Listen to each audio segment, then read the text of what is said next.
இந்த வழக்கு 20 ஆண்டுகளாக நடந்து கொண்டிருக்கிறது. இதில் முதல்ல வழக்கு 2006 தாக்கல் செய்யும் போது மாநில அரசு போலீஸார் ஸ்டேட் போலீஸ் விசாரணை பண்ணாங்க.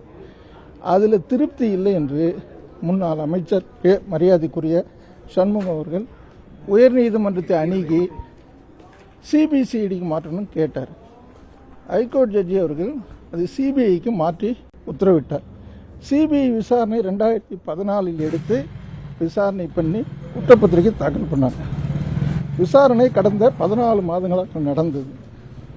50 சாட்சிகள் விசாரிக்கப்பட்டார்கள். பல ஆவணங்கள் 44 ஆவணங்கள் தாக்கல் செய்யப்பட்டது.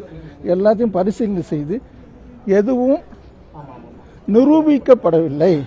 குற்றச்சாட்டுகளை சிபிஐ தன்னுடைய சாட்சியங்களாலும் ஆவணங்களாலும் நிரூபிக்கப்படவில்லை என்று சொல்லி இன்னைக்கு வழக்கை மாண்புமிகு நீதி அரசு தள்ளுபடி பண்ணிட்டு. எவ்வளவு சாட்சி சார் விசாரிச்சாங்க? அதான் 50ன்னு சொல்லிட்டு